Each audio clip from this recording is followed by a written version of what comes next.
¿Cómo le va? Muy buenos días, encantado de estar con ustedes. Bueno, igualmente. Es rosarino usted de origen, ¿no?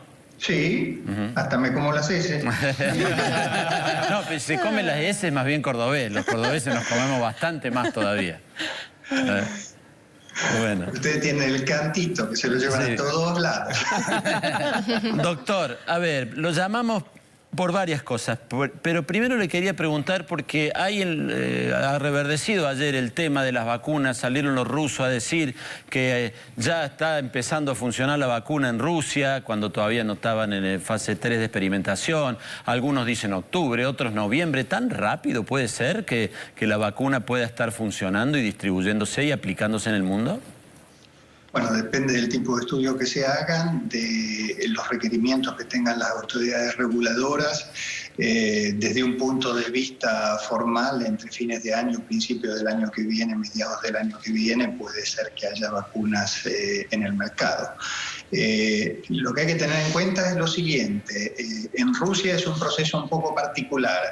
La vacuna ha tenido un estudio de fase 1-2 bastante modesto desde el punto del número de vacunados, y en función de esos estudios preliminares se decidió a darle una autorización de emergencia, lo que significa que los estudios de fase 3 van a tener lugar a posteriori de haberse autorizado una vacuna que no se sabe realmente si funciona.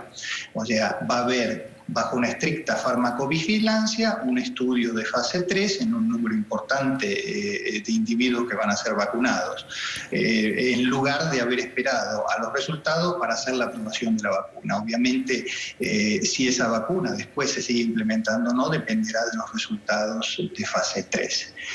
Lo que hay que tener en cuenta es que en este momento nosotros tenemos 142 vacunas que están todavía en estudios preclínicos, pero hay 34 vacunas que están ya en evaluación clínica. Hay 8 que están en fase 3, hay 3 que están en fase 2, hay 11 que están en esa especie de fase 1-2 combinada y hay 12 que están en fase 1.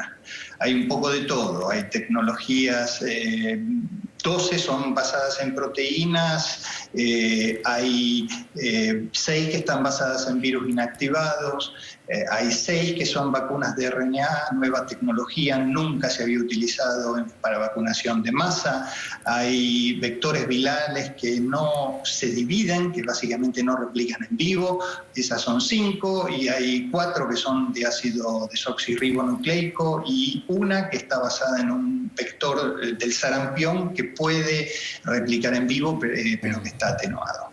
32 se administrarían por vía intramuscular, 2 por vía intradermal, y en la mayor parte de los esquemas que están propuestos, que se están testeando, son protocolos de 2 dosis, o sea, se recibe una primera vacunación y después de 21 o 28 días va a una segunda. Doctor, usted menciona 8 vacunas que serían las más adelantadas, que estarían en fase 3,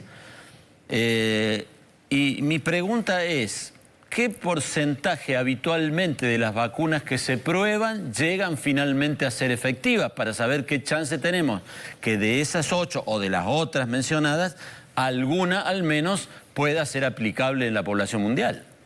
Bueno, no creo que se pueda tener en consideración los procesos de aprobación convencionales. La fase de desarrollo clínico de una vacuna lleva de 7 a 10 años, normalmente. Y hay que tener en cuenta que hay aproximadamente un 90% de los candidatos que se pierden en el camino. Es un porcentaje de erosión importante. En este caso, lo que nosotros tenemos que tener en cuenta son 2 premisas. Una vacuna no es algo que se da a un individuo que está enfermo. Una vacuna se da a un individuo sano para protegerlo de un riesgo mayor. O sea que hay que tener muy en cuenta un balance. Por un lado está la enfermedad y lo que esta enfermedad comporta desde el punto de vista de muertes, de sufrimiento y de costos económicos. Por el otro lado hay una vacuna que obviamente tiene costos también y hay riesgos. Es imposible pensar que una vacuna sea completamente exenta de riesgos. Se hace un una serie de estudios para reducir la posibilidad de que haya riesgos o que al menos haya riesgos severos, pero toda intervención médica comporta un cierto riesgo. Entonces hay que tener en cuenta cuál es el riesgo asociado a esa vacuna, cuáles son los beneficios asociados a la implementación de esa vacuna y obviamente cuáles son los costos de esa vacuna. Lo que sabemos de los estudios de fase clínica que se han desarrollado hasta ahora con estos candidatos que son los más avanzados, de los cuales obviamente la mayor parte son estas nuevas tecnologías, porque no necesitan, por ejemplo, expresar o purificar una proteína, prácticamente se parte de la información genética. Pero obviamente son candidatos que nunca fueron utilizados, o sea que el número de potenciales contratiempos que uno pueda confrontar son mayores porque es menos madura la tecnología. Se sabe de estos estudios que... A ver, perdóneme, doctor, pero eso yo no lo sabía. Ese es un dato que a mí me resulta novedoso. O sea que la tecnología que se aplica en la investigación de las vacunas que más avanzadas están es una tecnología con más riesgo que otras. Yo diría no necesariamente riesgo desde el punto de vista de efectos adversos, riesgo desde el punto de vista que no es algo que se utilizó para vacunas que se implementan en forma masiva. Eso es la realidad concreta. Fueron vacunas que se implementaron, por ejemplo, para cáncer, se implementaron en otro tipo de patologías, en un número de individuos enfermos, normalmente a nivel terapéutico, muy limitado. Entonces, lo que sabemos de todos estos candidatos es que todos han sido capaces de estimular una respuesta inmune y que no se han observado efectos adversos importantes, severos, en ninguno de los vacunados. Esos son los dos puntos y son dos puntos muy importantes, el punto de partida para seguir adelante. Ahora, lo que hay que tener en cuenta también es que estos candidatos de vacunas se basan en la capacidad de estimular anticuerpos que neutralizan, que bloquean al virus por el antígeno que se utiliza. Lo que no sabemos es qué nivel de anticuerpos necesitamos para proteger, número uno.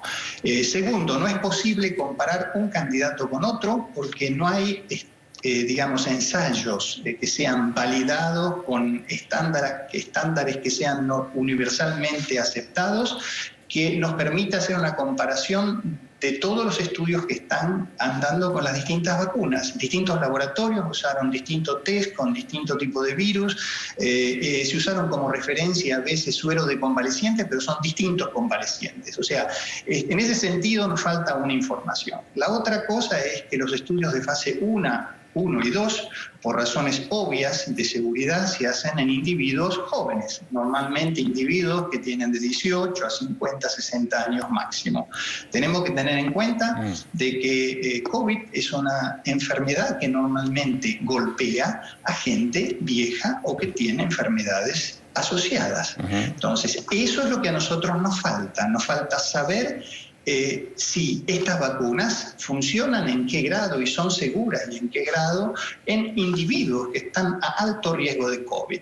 Para hacerle para darle un ejemplo, si yo tengo una vacuna que funciona muy bien y es muy segura, se la puedo dar a todos. Si tengo una vacuna que tiene algún tipo de contratiempos, no necesariamente severos, o que no funciona tan bien, a lo mejor no tiene sentido dársela a individuos jóvenes en los cuales en el 80-85% de los casos tienen son las formas leves de enfermedad que nosotros vemos. Entonces hay que tener siempre en cuenta el riesgo y el beneficio de la vacunación. Obviamente las cosas que nos faltan saber es si estas vacunas funcionan. Y funcionan en todos, funcionan también en los que son viejitos, funcionan en los que tienen una enfermedad de base. Nos falta saber si hay efectos colaterales y el nivel de severidad de los efectos colaterales que puede haber después de la vacunación. Y eso no necesariamente es lo mismo en jóvenes o en viejos, en hombres o en mujeres, algo que hay que evaluarlo muy bien.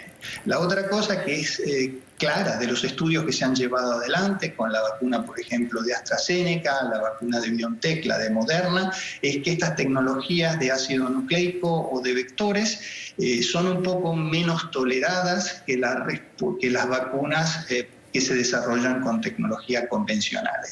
No necesariamente efectos severos, que son un killer para la vacuna, pero digamos que los porcentajes de vacunado que tienen fiebre, que tienen artralgia, que tienen fatiga, que tienen un edema o inturación importante a nivel local por varios días, no es lo que normalmente uno ve cuando, por ejemplo, aplica una vacuna contra el tétano o contra la gripe todos los años. Eso no es novedad, se sabía por los estudios precedentes que se han hecho, ensayos clínicos con ese tipo de vacunas, el nivel de tolerancia a la vacuna es menor. Doctor. Eso explica que, por ejemplo, el grupo de Oxford AstraZeneca, cuando ensayaron estas vacunas, probaron de darlas junto con paracetamol. Claro. Usted se imagina, no hay muchas vacunas que se administran con paracetamol, porque se sabía de que hay cierto tipo de efectos. Doctor, discúlpeme, usted sabe, yo escucho a los políticos, eso, se me viene a la cabeza Putin, Trump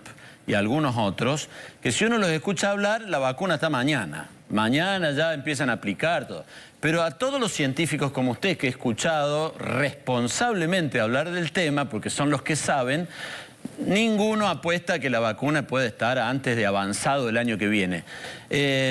¿Cómo ve usted esto? ¿Cuándo se supone, si es que se puede hacer algún pronóstico, de que pueda haber una vacuna en el mercado según su criterio científico? Bueno, los estudios de fase 3 están andando.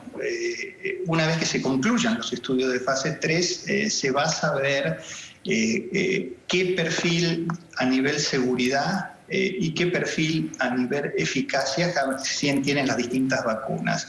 Y hay estudios, por ejemplo, no solamente de lo que están dando, hay una vacuna de Sanofi que está siendo en este momento ensayada en fase 1, fase 2, que está siendo evaluada en forma muy pormenorizada, no solamente en individuos jóvenes, sino también en individuos de mayor edad. O sea que vamos a tener esa perspectiva de quién se puede beneficiar por la vacuna, en qué grado y qué riesgos hay dependiendo del grupo de población que consideramos asociados a la vacuna. Y después habrá que hacer una decisión, habrá, me imagino, dependiendo de los países, grupos de expertos que van a hacer recomendaciones a quién hay que vacunar en función de quién está a mayor riesgo, cuánto cuesta la vacuna, cuánta vacuna hay disponible y qué tipo de vacunas quizás son más apropiadas para un cierto tipo de individuos, porque puede ser que una vacuna no funcione muy bien en los viejitos, o puede ser que una vacuna de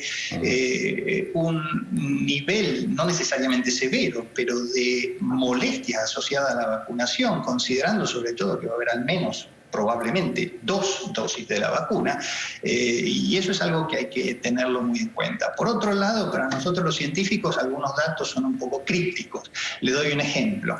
BioNTech, Pfizer comenzaron los estudios con 4 vacunas o 4 candidatos.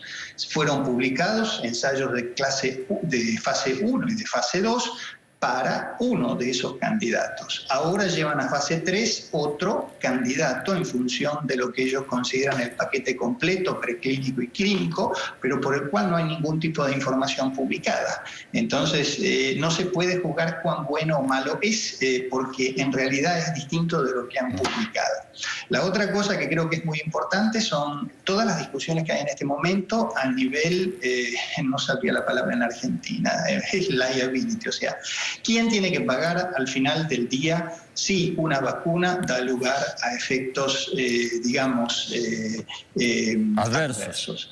Y la realidad concreta es que en muchas discusiones hay, mensajes un poco en contraposición el uno del otro, donde de pronto la gente que representa la Federación Europea de Industrias Farmacéuticas dice muy claramente que no es posible generar la cantidad de datos, de evidencia que normalmente se necesita para que se obtiene a través de estudios clínicos exhaustivos y que en función de eso hay riesgos inevitables que hacen que ellos no se podrían hacer responsables de los gastos, al menos en una forma total. Doctor, por lo que usted me dice, la sensación que yo tengo es que algunas declaraciones políticas a nivel mundial, son bastante irresponsables, digamos, porque están generando una expectativa, no sé, capaz que haya